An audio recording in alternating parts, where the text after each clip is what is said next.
ইলিশ মাছ দিয়ে কাঁচকলা, জানি এটা অনেকেরই পছন্দের খাবার। আমার তো এটা খেতে খুবই ভালো লাগে। এই কাঁচকলা দিয়ে ইলিশ মাছ, বর্ষার সিজনে বিশেষ করে ইলিশ মাছটা একটু তেলতেলে থাকে, আর সেই মাছটা দিয়ে কাঁচকলা দিয়ে রান্না করে খেতে কিন্তু দারুণ লাগে।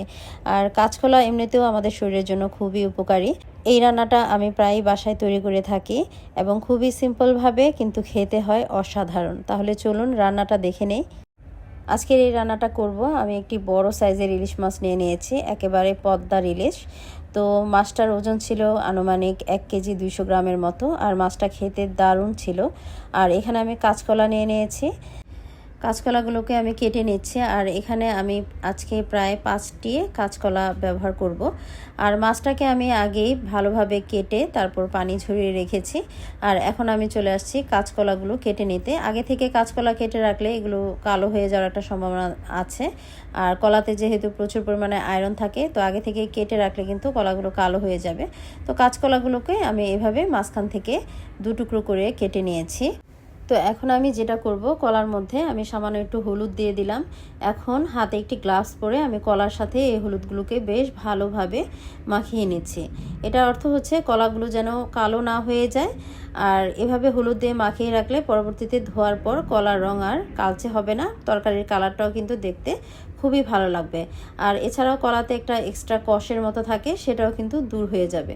তো এগুলোকে আমি 10-15 মিনিট রেখে দিয়ে তারপর বেশ ভালোভাবে ধুয়ে নিয়ে এসেছি। যে দেখতে পাচ্ছেন কলাতে কিন্তু হলুদ বর্ণটা থেকেই গেছে, আর একেবারে কিন্তু কলাটা এখন পরিষ্কারও হয়ে গেছে। অনেকে আছে কলা সিদ্ধ করে, বাট আমি আজকে আর সিদ্ধ করব না, আমি এভাবেই রান্না করব। আর এভাবে কলার পুষ্টিগুণটাও কিন্তু বেশ ভালোভাবে বজায় থাকে।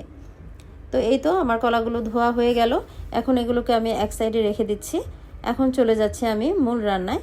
আর এখানে আমি ইলিশ মাছ আগে কেটে ধুয়ে পানি ঝরিয়ে রেখেছিলাম। আজকে আমি 7 টুকরো ইলিশ মাছ রান্না করছি, আর এগুলোকে মোটামুটি আমি ফ্যামিলি সাইজ করেই কেটে নিয়েছি। চলে এলাম মূল রান্নায়।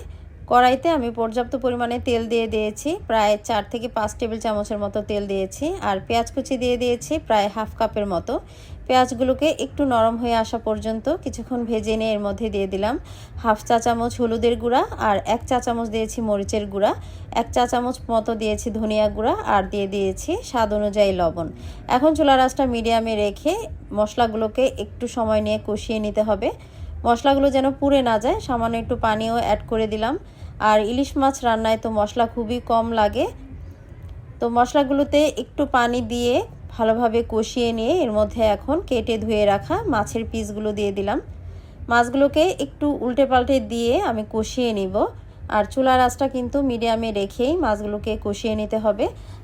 আমার আজকের এই ইলিশ মাছটা একেবারে তাজা ছিল, তাই আমি এগুলোকে আজকে কষিয়ে রান্না করছি। আপনারা চাইলে কিন্তু মাছগুলোকে আগে থেকে ভেজেও রান্না করতে পারেন, কিন্তু তাজা ইলিশ মাছ যেহেতু, তাই আমি কষিয়ে রান্না করছি। আর এইভাবে কষিয়ে রান্না করলে কিন্তু মাছটা খেতে দারুণ লাগে।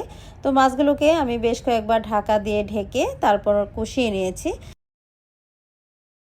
মাছগুলো যখন বেশ ভালোভাবে কষানো হয়ে গেল, তখন আমি মাছের পিসগুলো একে একে খুবই আলতো করে উঠিয়ে নিব। এই কাজটা খুবই সাবধানের সাথে করতে হবে, তা না হলে মাছগুলো কিন্তু ভেঙে যাবে। আর ইলিশ মাছ এমনিতেও খুব নরম হয়। তো মাছগুলোকে আমি আস্তে আস্তে করে সবগুলো মাছ এইভাবে উঠিয়ে নিলাম। এবার অবশিষ্ট যে কষানো মশলাটুক, এই কষানো মশলাটুকের ভিতর আমি কাঁচকলাগুলো দিয়ে দিলাম। এবার এই কাঁচকলাগুলোকে বেশ ভালোভাবে নেড়ে চেড়ে আমি কিছুক্ষণ কষিয়ে নিব। আমি কাঁচকলার ভিতর সামান্য একটু পানি অ্যাড করে দিলাম, যেন কাঁচকলাগুলো বেশ ভালোভাবে কষিয়ে নেওয়া যায়। কাঁচকলাগুলোকে একটি ঢাকা দিয়ে ঢেকে আমি 2 মিনিট মতো কষিয়ে নিয়েছি। কাঁচকলাগুলো কিন্তু বেশ ভালোভাবে আমার কষিয়ে নেওয়া হয়ে গেছে। এখন আমি ঝোলের জন্য পানি অ্যাড করে দিচ্ছি। আমি এখানে 2 কাপ কুসুম গরম পানি দিয়েছি। আপনারা কিন্তু আপনাদের পছন্দ অনুযায়ী যে যতটুকু ঝোল পছন্দ করেন সেই অনুযায়ী এখানে ঝোলের পানিটুকু অ্যাড করবেন। তো আমি এখানে 2 কাপ মতো দিয়েছি, আর সাথে কিছুটা লবণ অ্যাড করে দিলাম।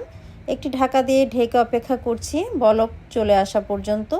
কলাগুলোতে বেশ ভালোভাবে বলক চলে এসেছে, আর এগুলো কিন্তু এমনিতেই 70% সিদ্ধও হয়ে গেছে কলাগুলো, আর বাকিটাও সিদ্ধ হয়ে যাবে মাছের সাথে সাথে। তো এখন কষানো মাছগুলো কিন্তু এর মধ্যে দিয়ে দিলাম। এবার একটি ঢাকনা দিয়ে ঢেকে আমি মাছগুলোকে রান্না করে নিব প্রায় 10 মিনিটের মতো। চুলার আঁচটা মিডিয়ামে রেখে প্রায় 10 মিনিট পর আমি ঢাকনাটা উঠিয়ে আবার একটু ভালোভাবে কড়াইয়ের হাতলটা ধরে একটু নেড়েচেড়ে দিলাম। আর এখানে দিয়ে দিচ্ছি আমি 5-6টার মতো কাঁচামরিচ ফ্লেভারের জন্য। কলাগুলো কিন্তু আমার অলরেডি সিদ্ধও হয়ে গেছে। এভাবে আরও মিনিট 4 রান্না করে নিয়েছি, চুলার আঁচটা মিডিয়াম থেকে মিডিয়াম লোতে রেখে। এরই মধ্যে মাছটা কিন্তু বেশ ভালোভাবে সিদ্ধও হয়ে গেছে আর কলাগুলোও সিদ্ধ হয়ে গেছে। আমার রান্নাটা কিন্তু প্রায় শেষ। আমি এর থেকে ঝোল আর শুকাবো না। আর যেহেতু কাঁচকলা কিন্তু নামানোর পরও অনেকটা পানি টেনে নিয়ে যায়, ঠিক যেমন আলুর মতো। তো আমার রান্নাটা হয়ে গেল, এখন আমি চুলাটা বন্ধ করে দিব। এখন শুধু গরম গরম ভাতের সাথে এক টুকরা লেবু দিয়ে খেয়ে নেওয়ার পালা। আশা করি আজকের এই রেসিপিটি ভালো লেগেছে। যদি ভালো লেগে থাকে অবশ্যই আমার চ্যানেলটিকে সাবস্ক্রাইব করে রাখবেন। আর পেজ থেকে দেখে থাকলে পেজে অবশ্যই ফলো দিয়ে পাশেই থাকবেন। আপনার ছোট ছোট সাপোর্টগুলো কিন্তু আমাকে অনেক উৎসাহ দেয়। তো আজ এখানেই বিদায় নিচ্ছি, আবারও দেখা হচ্ছে অন্য কোনো রেসিপিতে। সবাই ভালো থাকেন, আল্লাহ হাফেজ।